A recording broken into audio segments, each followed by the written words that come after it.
And hello, welcome to the Tilted Roll podcast. I cannot tell once you. again in audio form. I cannot tell you how tempted I was when you're saying 3, 2, 1 to sing the iCarly theme song.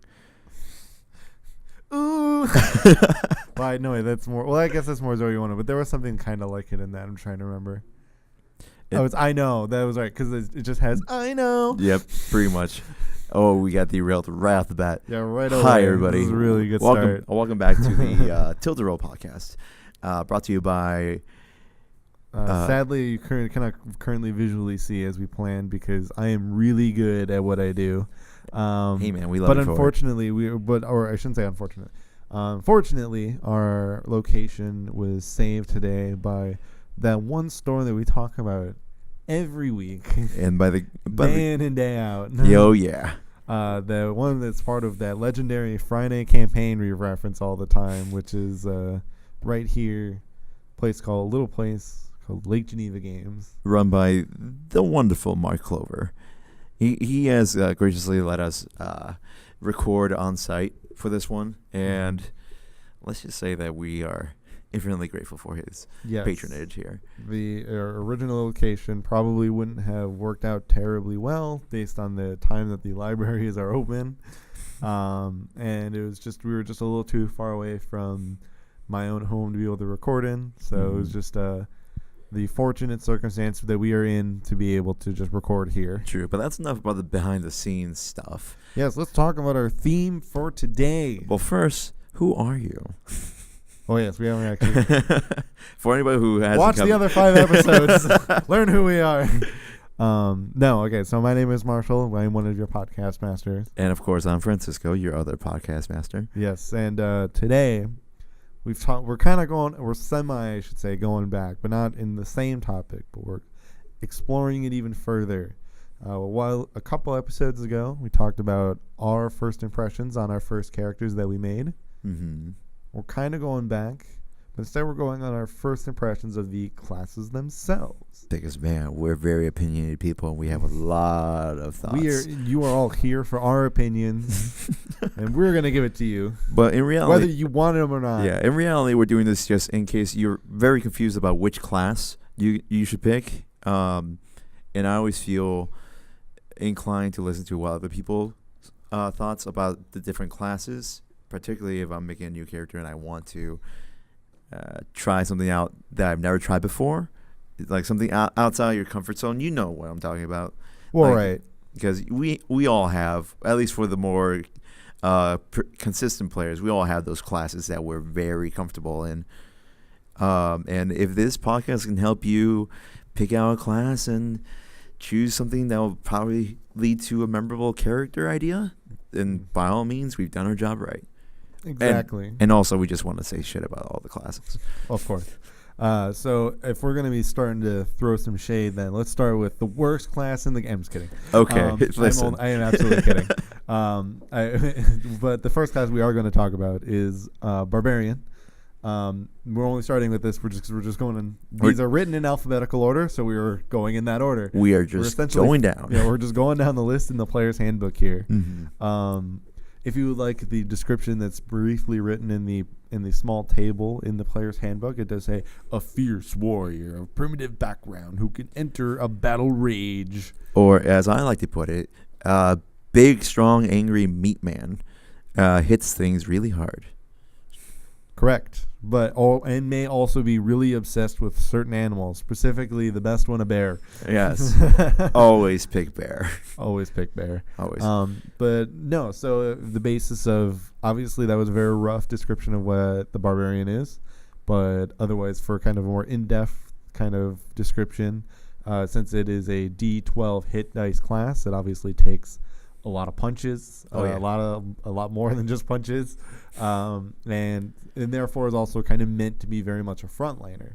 One of the big differences between this and maybe another class, obviously we'll get to in the future here, which is fighter, is because a lot of people may look at the two classes and be like, what are difference? And maybe we'll go more into the differences when we actually get to fighter. But the big thing about Barbarian is almost kind of their, I guess you could say, almost kind of on-the-fly nature to them. They're meant to be strike fast and strike hard at the same time. And part of that is the fact that they have something that a lot of times was, especially in previous D&Ds, was something that was almost exclusive to just the monk, which is a form of unarmored defense, which is something that's pretty like newer to barbarian, but is very useful in this edition. Yeah, because not only do you add your dexterity modifier to your armor class, you also add your constitution. And for a barbarian, that should really be one of the two main stats you can go into. However, barbarians also boast the highest hit dice of the game, which is a D12, the only time you'll be able to use a D12 for anything, really. And they have this one ability. I think it's kind of a niche ability that they have. I think it's called the Rage. Yeah. I don't know. They seem to be pretty, mellowed out Right? characters. Most of the time. I would really love to see a barbarian character. This would be an inspiration maybe to any of you viewers out there. Go ahead and do this. Take this idea. Call it your own, whatever. But I think what would be a really interesting idea is like instead of like just going like, because obviously you think of Rage, you think of like like this blood curdling scream and just mad. It'd be great if like you were this like super like happy character who's like super talkative, and then the moment you go into Rage, it's just no words ever. You don't talk. Right, you're just dead silent the entire time as you're And just brutally blank face. Yeah. eviscerating your enemies. As you're choking someone out, you're just completely blank face, just no reaction to what you're doing. This violence that you were beseeching upon someone. I feel like if someone were to come up to me with just that and then start like stabbing me in the stomach, that would terrify me more than a guy like screaming his lungs out and then stabbing me in the stomach. Absolutely, and that's why I think it would be a great idea. Oh. But yes, what other things do barbarians get? Oh, they get advantage on initiative. They're one of the classes that do. Yes. They get that 7th level. It's really great. They also get brutal die, which if you get critical, it makes sure you get a critical. The other big benefit that I think something like Barbarian has is, it does like the fact that they do still get shields. Because you obviously like if you think of the unarmored, like if you think of Barbarian almost kind of like this fighter version of almost like, because a rogue has like a initiative advantage on initiatives, and then you think of a fighter who's they use every weapon and they've got every type of armor. They wear the heavy armor, but then you look at Barbarian, and they're kind of this kind of mix of every type of combative, role and class. That you're getting something that really can kind of still be very open to what you want to do. Obviously, it's just dependent on whether or not the type of character you want to play kind of utilizes this almost, I guess you could say, primal power. And that would be kind of, I guess, your main choice of whether or not you wanted to go for this or something else that will, like any of the other classes we talked about. Plus, let's not forget that Rage gives you advantage on strength checks and adds a little bit of more damage to your overall attacks. I believe to start out you get +2, which is always nice. But there's obviously drawbacks to certain things about the Rage, so we should probably within this also talk about certain drawbacks that some classes may have. I mean, I guess I can't continue just, As much as we love to rave about how every class is super fun, there is obviously drawbacks to certain ones. For one, if you're a magic user and you want to use Rage, you're out of luck because you can't cast magic or concentrate on anything. That's a very important distinction. Yes, that one is, especially if you try to multi-class and something with Barbarian. If you try doing like a wizard and a barbarian, then obviously, you'll run into that problem if you try to picking things that have, like you could look at like using your Rage as like, all right, I'm gonna use all these spells.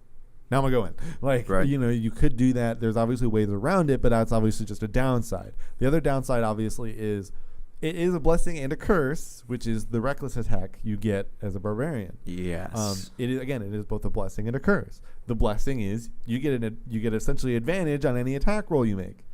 The curse is so does your enemy on you. Advantage for everyone. And it's great when you couple that with a great weapon master. A feat that you can get in the game. If I go towards feats, we're going to go on this slippery slope. That's of like information. 6 podcasts. Yeah. That's something that we don't have to worry about right now. But if you couple it with that, which you take a -5 penalty with advantage, it doesn't matter. You're still most likely going to hit, and then you just add 10 damage to it. And like I said, we're filming from a Uh, game store, Yes. so we're gonna. If you hear some ambient Say what's up, music, Chris. you're gonna hear some voices here and there. One of Or our door. one of our fellow party secret door. members. That's true. Yeah, this store has everything. I love it. Just slightly away from the face Yeah. there. You're getting real close. You're starting to eat the mic.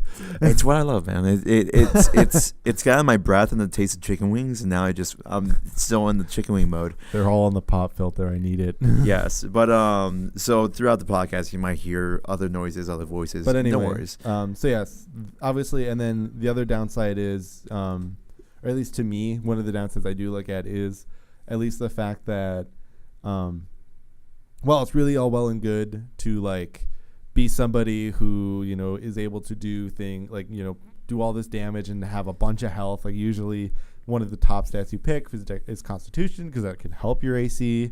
And you want to have a lot of strength, obviously. Mm-hmm. Is that it almost feels very pigeonholed as a class. Like when you kind of are reading everything in the way that the class works, Right. It's hard to deviate or to feel like you can deviate and be successful, as this class. That's always the kind of the thing that I always looked at as the tough part for me with Barbarian is that I really like to, if I can, I like to see how much I can kind of deviate from like the practical things that the class does. Like I mentioned in the last episode, I played a bard who was College of Swords, but the whole point was that she was going to like have a shield and use the spear.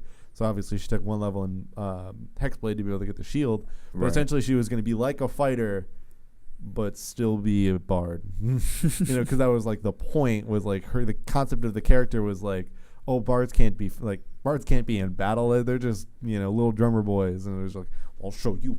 Like, the whole point of this character was to like be in spite Right. of like what bards are traditionally supposed to be, quote unquote. And so that was kind of her point, and that was what was really fun about her. But like I feel like if you try to take Barbarian, but you try to pick a rapier, you're losing out. It feels like a little bit, not fully. There's obviously plenty of ways in D&D to play the game you want to. Well, I mean, if you couple a barbarian with a rogue, like with one, and you're using a rapier, then Wow. you get rage damage and then sneak attack. The sacrifice obviously then is multi-classing, which you're not getting the benefits of every class, obviously, in terms Right. of your growth. But that could be said with any multi-class. Yeah. But So and that's real why quick, we are kind of, in terms of our impressions of how we feel about each class, it's mostly just them on their own. Yeah, and real quick, Barbarian also has two of in my opinion, like the most durable subclasses there is, Right. which is the Path of the Zealot or the Path of the Totem Warrior. Yes. Especially the the bear bear. totem. Yes. The bear totem is crazy. It is hard to pick another totem. Right? Do you want to? I mean, do you want to run faster or do you want to be resistant to all damage Everything. except psychic? I get touched by nothing.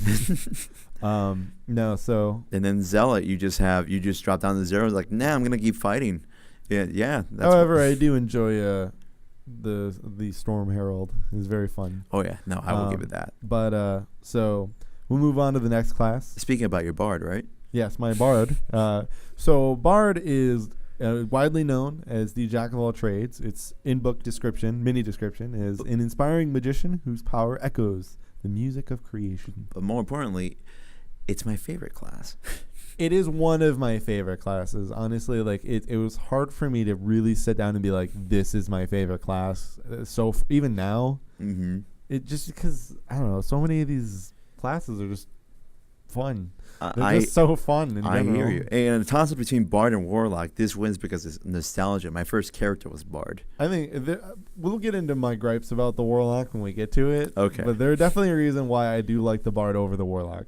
Yes. Well, for a Bard, it's pretty typical. You got pretty standard hit dice, the D8, which a lot of classes do rock. Your main ability, though, that you want to focus with this one is Charisma. Because, man, what kind of Bard would you be with a low Charisma? And I say don't this. know. What kind of Warlocks also don't have low charisma, but or at least they have high charisma, they just don't use it. That's true. No, I was in a campaign where the Bard had a what was it? It was a 13 charisma. That is okay. So there is credence to this, and I've mentioned this in like when I've talked about it in other scenarios. But one thing that I do like to like say, hey, you should try this if you're looking for a challenge, which is to play a class with your primary skill being one of your lesser ones. The idea obviously being that you want to be so your charisma's low. The idea is you want to be a bard, not a good one, but you want to be one. But maybe you're good at, obviously, like maybe you're really strong. So or maybe you're really dexterous. Right. So like you can do a lot of physical damage, but like when you try to cast spells, it just doesn't hit it. The problem with that obviously is it is an investment, because when you're playing a character specifically to have it suck at what it does, it is hard to play sometimes because you are just not as useful in the ways that traditionally the class is. So then the idea obviously becomes like, well, why am I playing this class then? And the idea is obviously because it's more of a role-playing aspect.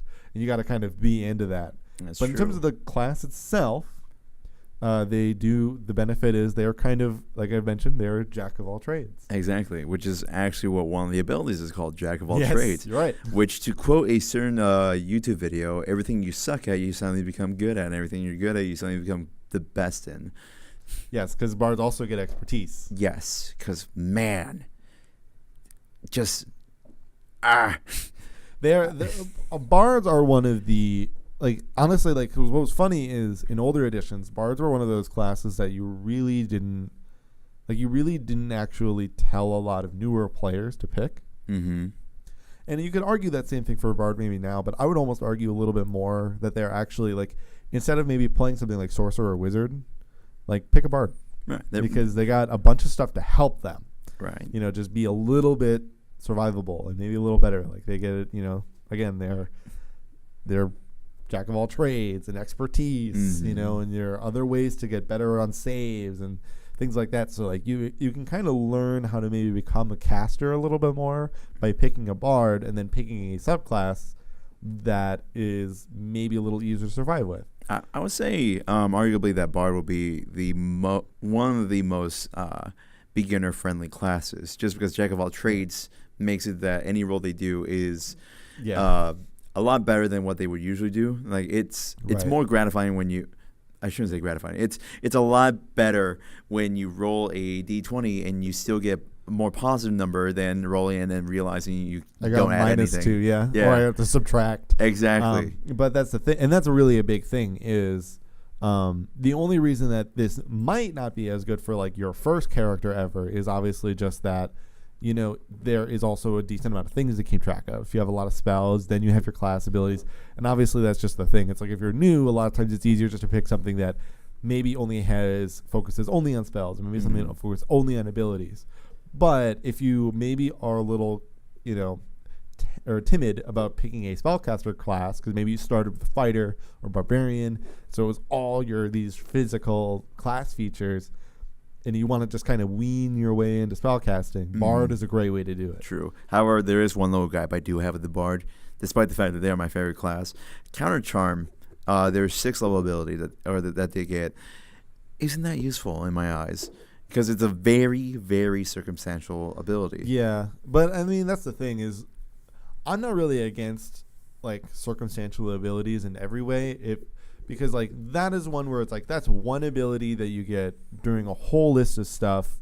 You still have all your spells and everything. Like I think in the way that it even though it's a very circumstantial need, you'll be glad you have it. True. However, it's the way I say circumstantial is that unless the DM is physically saying like he's casting charm person on you or your party, it's very much a guessing game, because then you have the bard constantly asking, is he charming him or is he doing any enchantment? Yeah, I mean, obviously, spell? like a good DM, if they really want to like do that stuff and they know they have a bard in their party, will either be aware of that, or if they say like, all right, well, you're now charmed, or whatever. Like they like, because a good DM I think would say that if their actual status effect. Because it's one thing to be all storytelling and be like, ooh, you are suddenly allured by them, but like the problem with that obviously is that like a player themselves does need to understand what status effect they're currently under. Oh yeah. Because maybe they're playing an elf, and suddenly that actually shouldn't affect them. Right. But Well, maybe the DM didn't realize that. they would just get a better chance of doing it. Well, I'm just saying, like Yeah. maybe they would run into that possibility of Yeah. not being able to be susceptible to it, but the DM maybe forgot or didn't realize that because they're a newer DM. Like I think is if to be a solid DM, it's just keep it simple and like just use proper, like just say like you're charmed, and then if they're like, oh, I'm gonna be charmed, okay, well now let me do this, and like they would let them do that because they didn't tell them right away, hey, I'm gonna charm you, but they're like, oh, you have that, okay, well I'll let you try to do that, and stuff like that, or like here, I'll let you roll advantage now, or if if you're an elf. So like I think in terms of counter charm, it does have its place, but I think with everything else the bard gets, I think it's okay to have this one thing. Yeah, it's I would say it's on the list of like top 10 abilities that the bard has. Counter charm's an 11. Yes, but I think obviously like there are so many things the bard gets. I think having one dead ability is like, nah, man, they need perfection all around. but yeah, so in terms of any subclasses, just to kind of quickly mention them, Yes. because there are a lot of them. Yeah, is, rapid fire subclasses, go. Yeah, so there's College of Swords, College of Valor, College of Whispers. Let's see, College of Glamour. Yes, If you want to be the rock star. it's fun, dude. That's a fun one. Oh, yeah. I said Whispers, right? You said Whispers, and then College of Valor. Valor. Oh, you did say Valor. College of Swords.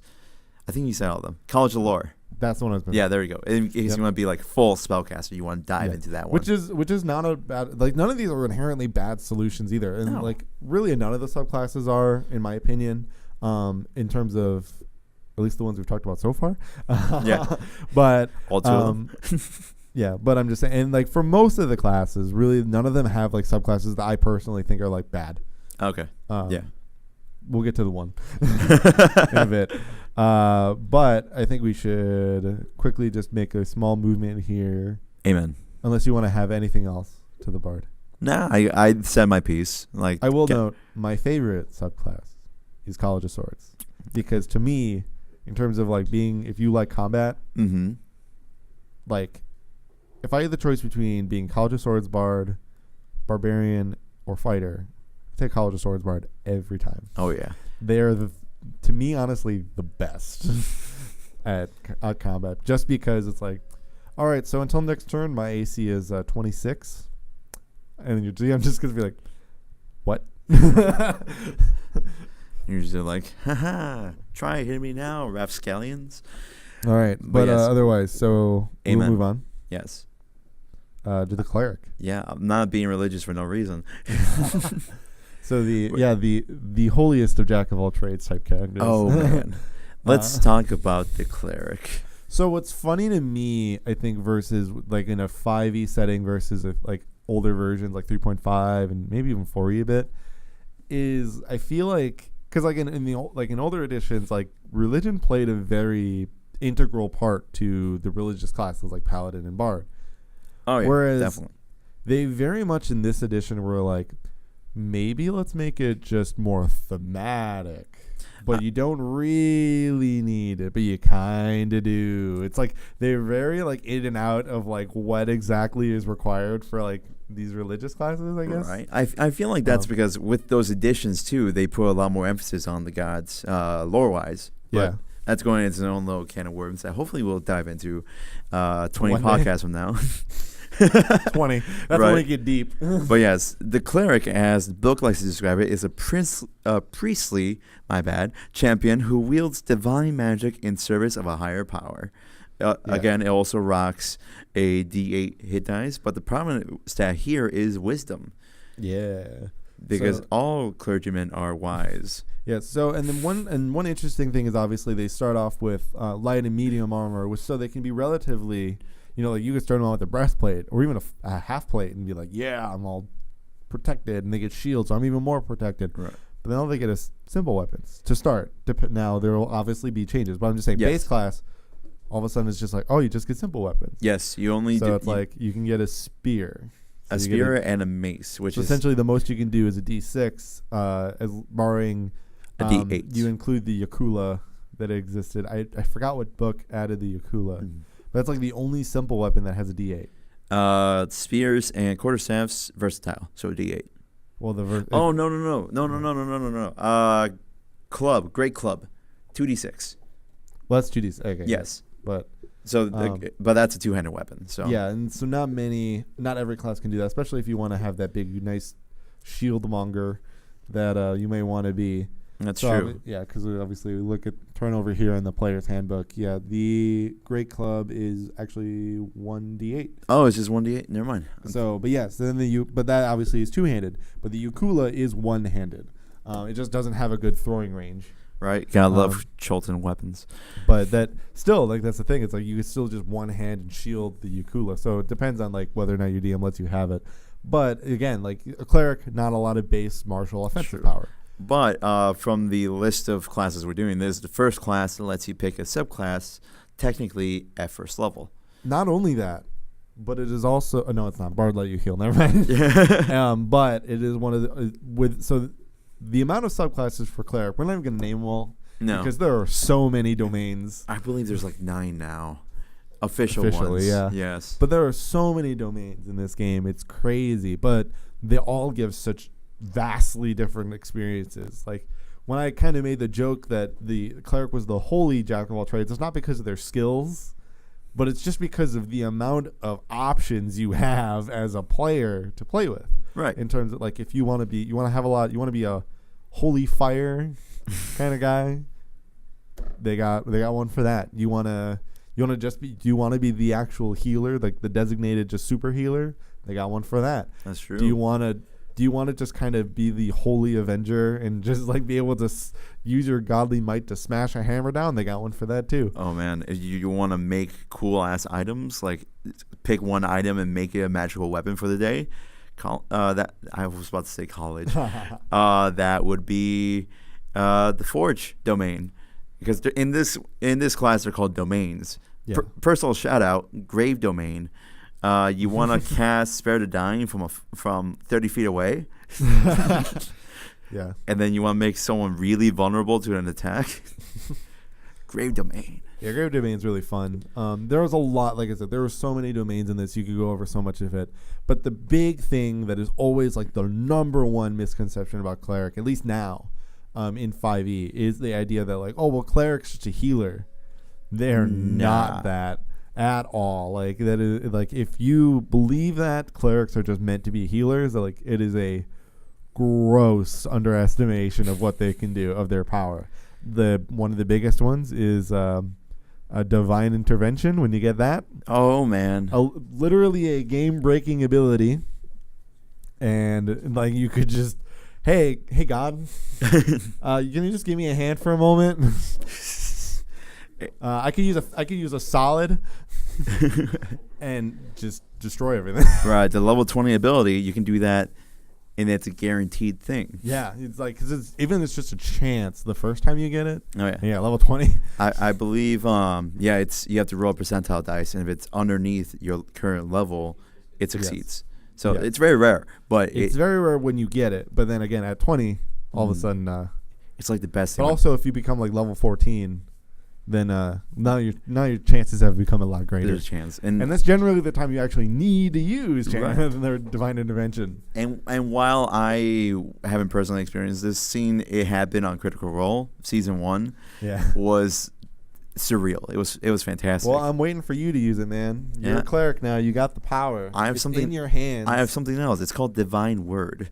It's, in my opinion, the best spell there, because anything under 50 is fucked. Well, but anyway, we got a lot to go through here still, so we're gonna move on Okay. to now my favorite class. Oh man. Though I have one gripe, but that's only because of my 3.5ness. But No, we know. I did mention it once, but I'll bring it up again. But obviously, is the Druid. Yay. It is. I do enjoy this class for a number of reasons, but its description is a priest of the old faith wielding the powers of nature, moonlight and plant growth, fire and lightning, and adopting animal forms. Whenever you want to be a closet fairy, play the Druid. That is not the reason. I know. They're actually phenomenal. First AL character, like I mentioned before, was a Druid, and there's nothing better than just summoning animals on top of animals on top of I animals. summon 4 bears, and now I place the shepherd of the bear above them, and now I become a bear. That makes 6 things on this battlefield that are representative of bears. Oh, one of my favorite moments in recent times in a D&D campaign. But no, the reason I love the druid really more than the other classes, because there's so many obviously benefits to things like the bard that I really love. I actually do love fighter a lot. Like there's some cool things, and monk has always been like a really interesting one to me, but druid just really hits like this just interesting level of, I think, this combo of role play and like kind of use in combat, I guess. Like it doesn't feel like it really detracts as a spellcaster in any way. Right. But then you get the benefit of, like, if you want, you get the benefit of something like Shillelagh, where you can, just a cantrip, just one moment, you just take your quarterstaff, kick it on the ground, and all of a sudden it's like a lightsaber, and you just smack things with it. Pretty much. And it's magical. Like, it's so good. It's such a good cantrip if you want to use that. Combine that with Green Flame Blade, and it's terrible. Well, and you can get Flame Sword at some point. That's true, like, yeah. There are so many cool things you can do as a druid. Like, and then on top of that, you can become an animal, and that gives you more health to work with. Like, it's one thing, obviously, the joke is, like, if you want to be a closet furry, but, like, the big thing about it really is, like, you go into the wild shape during, like, the first thing you do in a boss fight, like, if you do whatever stats effect things you need to do, but then you just, like, you become like a jaguar or something, just run in. Because once you lose your health on the jaguar, you don't die, you just revert back. Yeah, it doesn't carry over. And exactly. You can get some like layover damage, like if right, yeah. Like say you're at 1 HP and you get dealt 12 damage, well, you'll then take 11 on yourself. Marshall, please, I failed math. But I'm just saying, so like, but like say you were at 12 and you took 12 damage and you got knocked to 0, you just revert back, but you're still at max normal health, humanoid health. Essentially, it's to be treated as temporary hit points. It's how I always kept Except track instead of it. of just being instead of just being this like faint glow around you, you actually are just a jaguar. Exactly. However, there are some restrictions to Wild Shape itself. Yes, the obviously. main ability. I want to say. Speak. Well, you can't speak, yeah.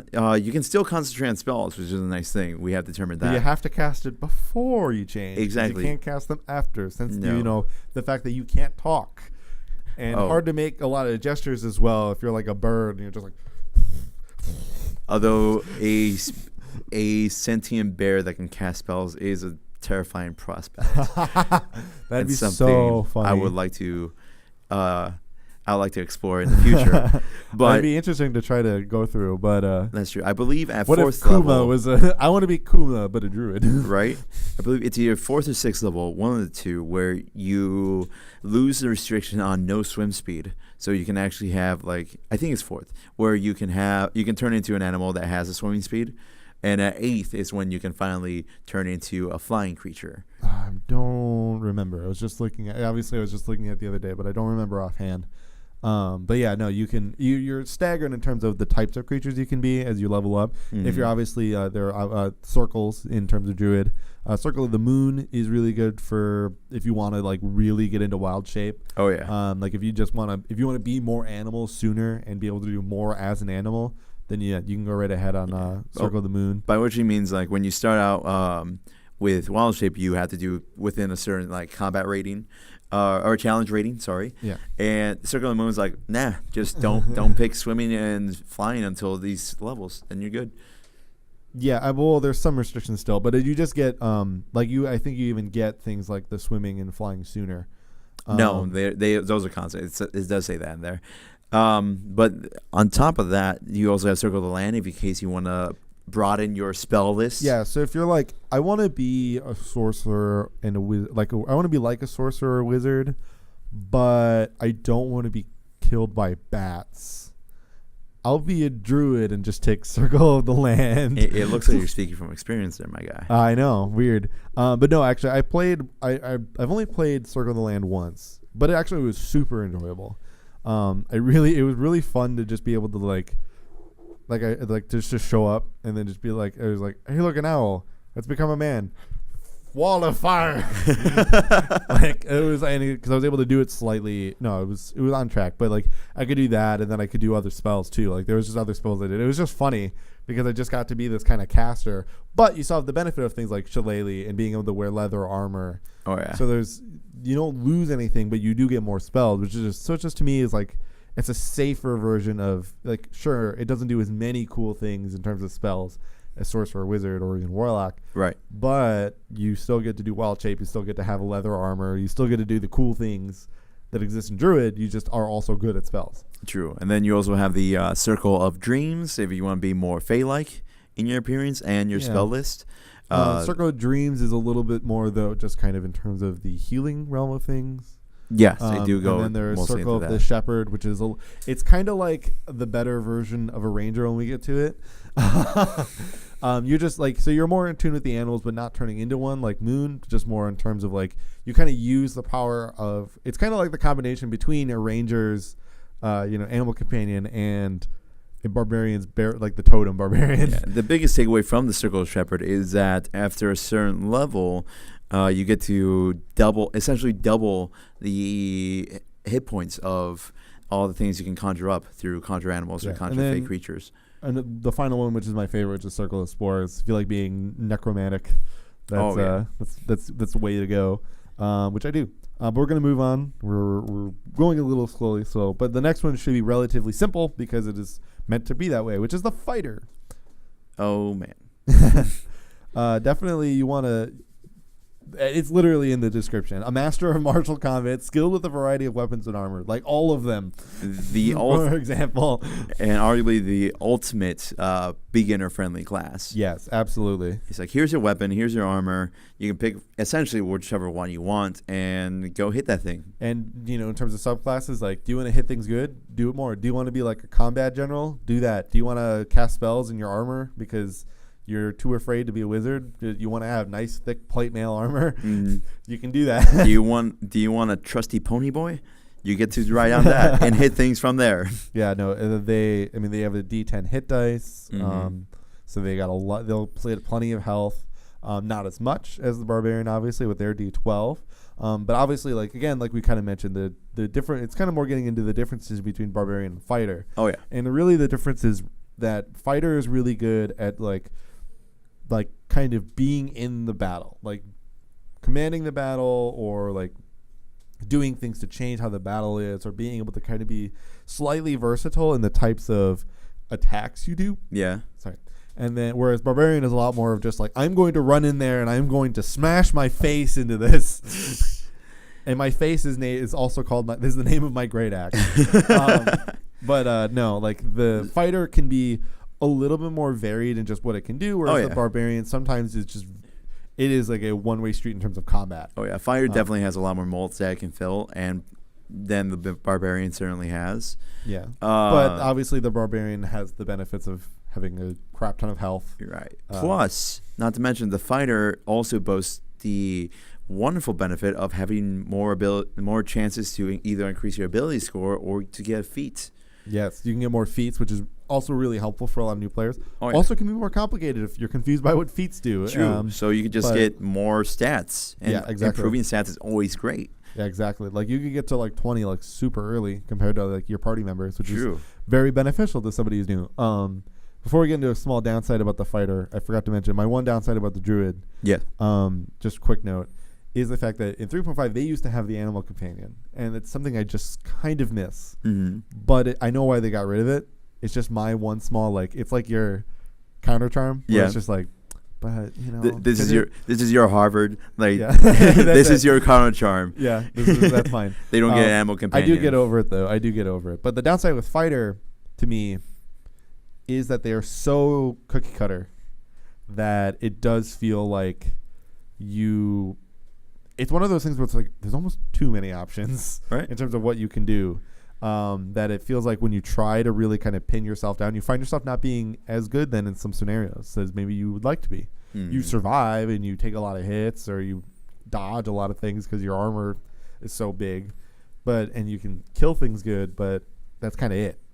You can do cool things. There's nothing. I'm not saying you can't, but it does feel like if you try to kind of put yourself into multiple roles, you start to get spread thin relatively quick. Oh yeah, it's very straightforward, essentially. Like if you pick a path, like in a like a combat concept, you want to kind of follow, whether it's battle commander or like a battle mage, you got to go all in on those to be like consistently relevant. Otherwise, like if you try to with like feats and whatnot to dabble into both, you might find yourself getting a little thin. Right. But let's see.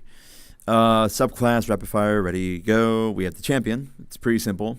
Yeah. It deals a lot with being just the best fighter you can be. Yep. There's the Eldritch Knight, which is the one that lets you kind of become a mage. There's the Battle Master. Exactly. If you really want to have a list of things, different little things you can do. Yeah, that one's probably the least noob friendly because of just how many things you get. Right. But really helpful. Yeah. Terrible if you're a DM. Yeah, no. And then you have Samurai, in case you want to apply to your Japanese animes. One of the cool ones is Arcane Archer, because obviously the benefit of Fighter is that you can make them like an archer if you want, like a really just well-armored archer. Right. And Arcane Archer is mainly the only one that gives you the benefit of like being an archer, which is like essentially letting you cast spells through arrows, which is really cool. And the one that isn't used too often, Cavalier.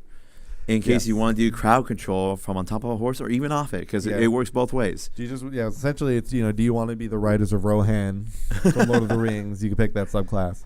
But we'll move on. Yes. This one is another one of my top 3, which is the Monk. By contrast, I don't play this I just don't play it. I don't know why. I never felt the need for it. So fun. But I'll read it just because.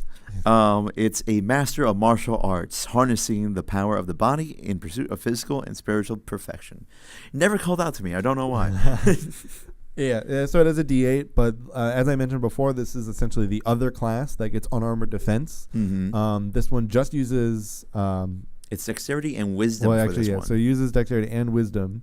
So because the wisdom also affects something that is also special to the monk, which is something called ki. So it kind of gives you these spell-like abilities in some scenarios, but they're not spells. They're actually part of it. Is essentially the idea is it is your energy that you are putting into your attacks. So you can be like, this is the class. Like, do you want to be Goku? Like, do you want to be Goku or Vegeta? You can do that in this game with the Way of the Sun Soul, right? Where you can just blast. Yeah, you can just blast energy bolts of radiant damage. Or you just punch things in the face really hard. Because, man, there's one thing that they changed the unarmed strike. Instead of just 1 plus their strength modifier, it's based off your dex now, and you get D4, which improves the more and more you level up. Yeah. Which is always great. And then you can attack as a bonus action as well at level 1. So you essentially have 2 solid attacks every turn. So you choose. And the next part, the benefit I think about monk that I really enjoy is essentially because you get a set of monk weapons. You don't just have to be like, punching and whatnot. Like if you are cool with like picking the weapons that you're proficient with that are like giving you as monk weapons, or you could be way the Kensei and just pick any weapon you want and just have that be your monk weapon. Right. You get 1 ranged and 1 melee. And what's really nice is that like if you're like me, and one of the things that a character that I am planning soon, they are for potentially, a show that may exist in the future. We'll see. They are I had them be a monk because one of the things is I really wanted them to use a whip. I wanted to be able to kind of, mostly for thematically, be able to use it. But the problem with the whip is that you kind of can outgrow it really fast. Yes. And its usefulness can die out unless you do certain things to benefit it. Maybe you're a paladin, you can use smites on it. Maybe, or even as a warlock, which we'll get to. But which paladin is actually next. But obviously I wanted to kind of scale with me, and it can become magical as being one of my monk weapons. Right. So the benefit is like, okay, so now I can, so like what I liked about it is like that weapon, which maybe you outgrow generally pretty quick, now suddenly scales with you and actually increases damage as you level up. And you can use that, and then and then you can use unarmed attacks for like more moves. Just fun. It is. Although I've never played it, to be fair. The downsides, though, obviously are you're again a little more pigeonholed. Obviously, you can, like I said, you can do things like Goku, but that doesn't mean you can do everything like Goku. You can't instant transmission unless you've got a specific shadow ability, because there's a shadow monk. Yeah, that you Way can of the be. Shadow. And but that then the thing is like a lot of these subclasses to monk, it's like they almost get you to these like really cool places, and they can get you to really cool places, but they just don't do everything that maybe you would want. At least for me personally, like they just don't hit the mark on everyone. Like there's just something that's missing from every subclass. That's that true. just to really like make it like just perfect. Just like I could totally play this anytime, and like all of them, they're all like missing something to me. Right. Just like one thing each. And except for Shadow Monk, that's missing like two things. yes. For me personally, I don't know. I feel like whatever I wanted to do, it never fell in the terms of monk, so I've never really delved into it. And It is amazingly versatile yes, it is. in terms of like theming, I will give it that. Yes. especially with what I'm doing. Oh, man, so we'll move on to a class that can be more versatile than you think, especially than what it used to be, which is Paladin. Paladin. A holy warrior bound to a sacred oath. And that is actually a very important distinction. Yes. In old editions, Paladin used to be, like, you had to be lawful good. That was a requirement. Really? Yeah, you had to be lawful good. And you obviously had to be tied to a religion. And that was when, obviously, like you said, that's when it mattered. Right. But me just starting on 5e, that seems like outrageous to me. Yeah, but that's how it was. That's how it was for forever. And this edition finally changed it where you didn't have to do that. And it was all just about being to a sacred oath. Yes. That oath did not have to be tied to a religious organization. You could just be completely separate. Like you could be an atheist and be a paladin because it was all about your oath. What you swore to essentially a concept, the idea of standards that you have to hold and you want other people to hold. And those that directly contradict those then must either face punishment or die. Right. Pretty much. So they can kind of, they lend themselves to be lawful good, but you don't have to be. Precisely. And as I would like to say, paladins are what clerics would be if they were more battle horny. Yeah, but that's how it's always been, too. Yes. Paladins have always kind of been that way. The benefit, I think, to Paladin in this edition, though, is you get to access spells sooner. From previous editions, or yeah, definitely. Previous editions, you got spells at like level 4. Jeez. And I think even then, even in 3.5, I think at level 4, you technically got spells per day, but it was 0 spells per day. Oh, man. It was such a weird concept. Why would you make something? I just can't remember enough about 3.5, I guess, to remember why they had 0 spells per day. True. I think maybe there might have been things to give you an extra spell, but I don't remember. Yeah. That's obviously outside of off topic. Right. Do you want to hear my unpopular opinion on Yes. this class? Yes. They're the best support class. They absolutely are. Yes. They absolutely are great support class. Because you would think, obviously, they could be very front heavy, Right. but they can do so many good things for the party. Oh, my God. Yes. Cure diseases. Or the auras of protections that they have. It's just like, do you want an instant boost to any saving throws you happen to do and you're right next to them? Congratulations. You have the charisma modifier on top of that, whatever you roll. Yeah, and the best part about this class, because now we have pretty much hit almost every class that can natively cast healing spells before any subclasses. And the benefit, because obviously the benefit to this edition is every class inherently is equal in how well they cast Cure Wounds. Because Cure Wounds is just Cure Wounds. Yes. And everybody, and a number of classes just get Cure Wounds, and they all cast it to whatever their ability is. So if they all have a 20 in their specific spellcasting ability, then they will all heal potentially the same amount. Right. But obviously the difference is the only reason Paladin slightly misses that mark is just because they have less spells in a day that they can cast. True. That's But very they true. also have Lay on Hands, which does a number of things instead of just healing. Hence the Cure Diseases. Right. For Lay on Hands, essentially, it's 5 times whatever your level is. And if you expend 5 points, it's like a pool, essentially. So you can either use all of it to heal one person, or you can use a part of it to heal one person and a part of it to heal another, and then you have whatever is remaining. Right. If you use 5, you can cure whatever disease the person might have. Really helpful if someone has diabetes. Yeah. So we'll probably stop going over every subclass. You can look at them as we want. We're getting a little low on time. Or we can just diverge into another podcast and include some of the lesser known classes, like Artificer or Mystic. We can get to that. Yeah. But I do want to talk about Ranger. This we will talk about actually soon enough in a full podcast. We'll actually go through this one relatively just quick.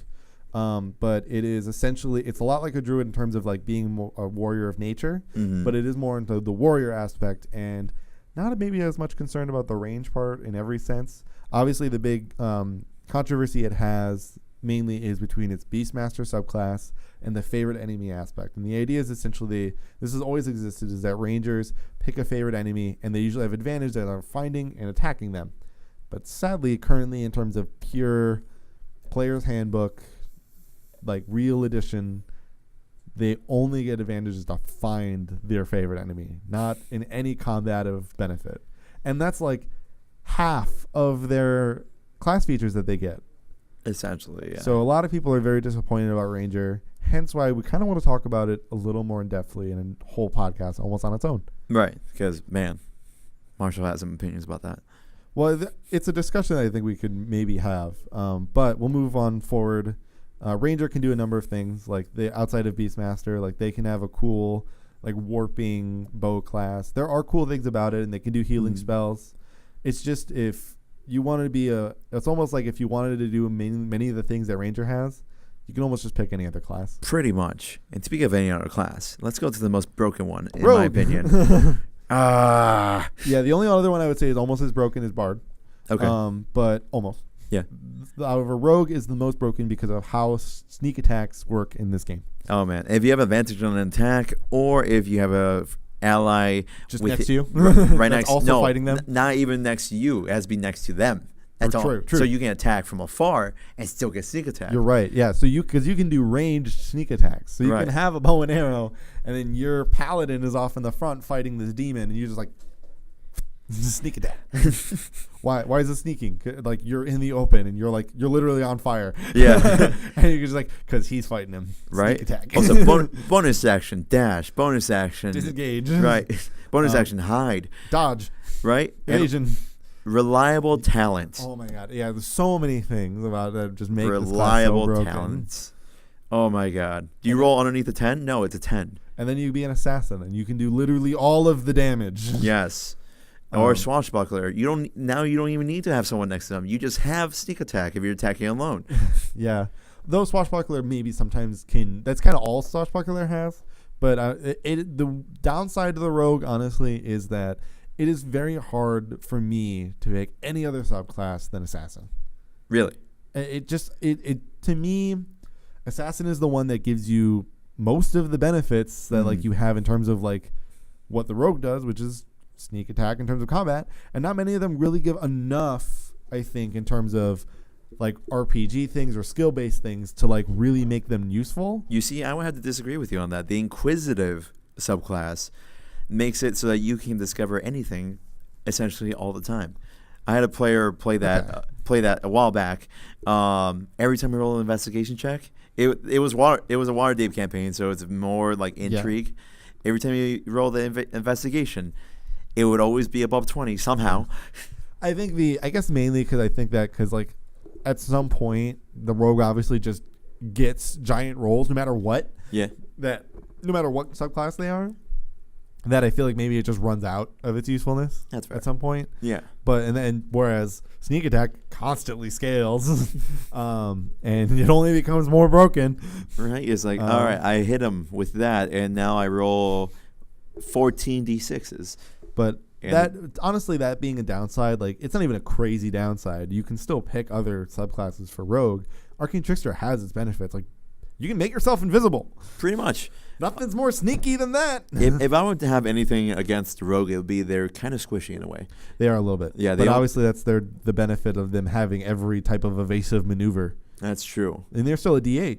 The next class we're going to get to is a D6. Oh, man. Which is the sorcerer. I honestly, like, I've always swapped in most editions between wizard and sorcerer. Like, it's been hard for me to pick which one I like more. Honestly, in this edition, I kind of like sorcerer a little more. Sorcerers also have the only other point system besides monk. They have sorcery points. Yes, which greater enhance their abilities. Right. Because metamagic feats don't really exist anymore. But they do for sorcerer. Yes, Because- they still have meta magic. And that was the thing is in old edition, sorcerer had meta magic benefits too. yeah. But the idea is because they know their spells. The idea is, so as it says, a spellcaster who draws on inherent magic, gift, or bloodline. So the main idea is like they don't study magic. They don't they're not learning it constantly. It's just in them. Yeah, they got it from their Big Daddy Trust Fund Yeah, heritage. or somebody apparently boned a dragon. Right? The implications are always fun. Every time you're like, I I'm mean, like the draconic bloodline. The Dragonborn exists. Let's be real. Yeah. It'd be weird if you were a sorcerer in Dragonborn and you didn't have the draconic bloodline. Like what? Just thematically, Right? But obviously you don't have to. But yeah, they use charisma, and they can use things like they mainly use things like quarterstaff. Really, they used to be able to use spears. I don't know. Maybe they still can. It's just not on here. Spears are simple weapons. Yeah, I guess so. They can use Yeah. all of them. But yeah, no, they have a lot of versatility in terms of casting. Mhm. And like how many like they get more spells generally I in a believe, level. I believe it I was think. they're prominent in Not cantrips. known, but I No. mean like in the amount that they can Yeah, cast in a day. they're very prominent in cantrips and what they do. However, I believe Tali Conrad that's at her best is where in the beginning she was very afraid to use all her spells, but then sorcerers get to a point where between sorcery points and slots, you'd be like come in. you're just casting spells every single time. Like there's no regard. I can do this all day. I can keep going. Yeah. No, the downside obviously they're very squishy. Yes. They also don't really get many things that benefit that squishiness. Draconic Bloodline does get like a +1 to their. But then you have to pick that hit bloodline. points. So that's That's the thing. true, yeah. So I mean, just in terms of the class itself, it doesn't get too many defensive things outside of mage armor, which many spellcasters get. That's true. Quick little side note: Wild Magic always hilarious to witness. Now let's get to warlock. Yes. Yes. So warlock, one of your favorite classes. yes. Um, Especially since it released the Hexblade. Yes, Hexblade is always like it is.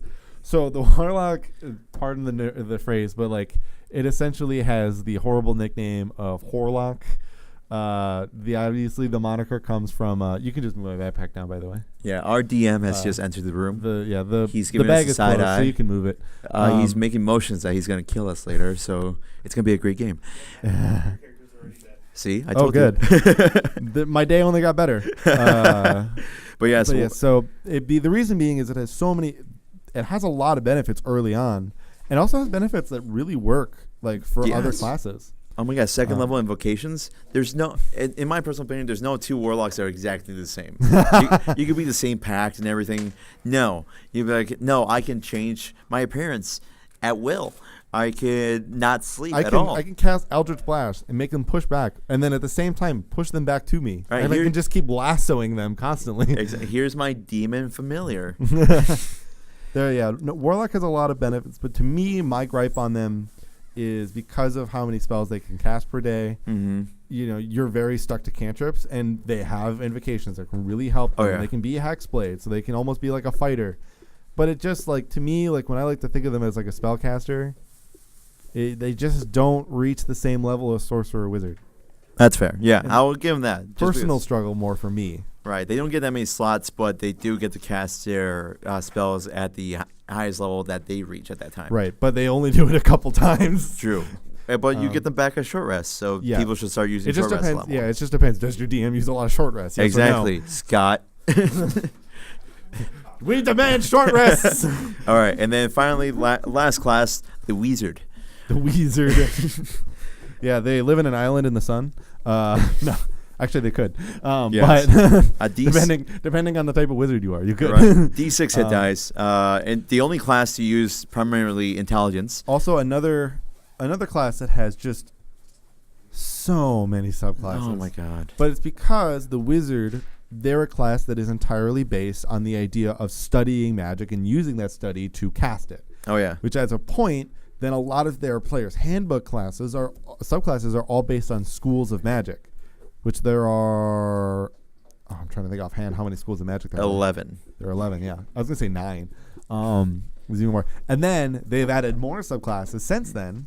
Yeah. And- No, 11 is the total. But Oh, you meant subclasses? Yes. I meant schools of magic. oh, those are subclasses basically for the Wizard. I know. I was just saying because there are other subclasses that are not schools of magic. Okay. So I just want to know. I was trying to think of how many schools of Magic there were. All right, that's It's fair. essentially player's handbook number Yeah. of subclasses. Arguably the squishiest. So I think 9 then. Yeah, arguably the squishiest of the classes. Yes, but they may get the benefit if you're an elf that you could do something like Blade Singer, so you can wear armor True. and use a sword. You can be a little more combative. It has its limit. Yeah. But Fun little aside too. If you find spells in the wild, you can add them to your spell book, which gives you potential to just know every spell. potentially. But to be given it is a little bit of a stretch, and even to find that is a little bit of a stretch. Right. sometimes. It's all up to the DM. Yeah, I but say looking over our DM. it just depends on your setting. Yeah, obviously their downsides really are that like they're super squishy. They can't cast as much as a lot of other classes. A lot of their stuff, like, sure, it could be really cool to be at schools of Magic, but some of them just really don't hit a lot of marks, and they can plateau a lot, and then True. all of a sudden they'll spike up near the end. It's a long investment class. It's a long haul, yeah. Like, this class is really fun, but it's a long haul to get there. but And if you can die to bats. A swarm of bats may take you down.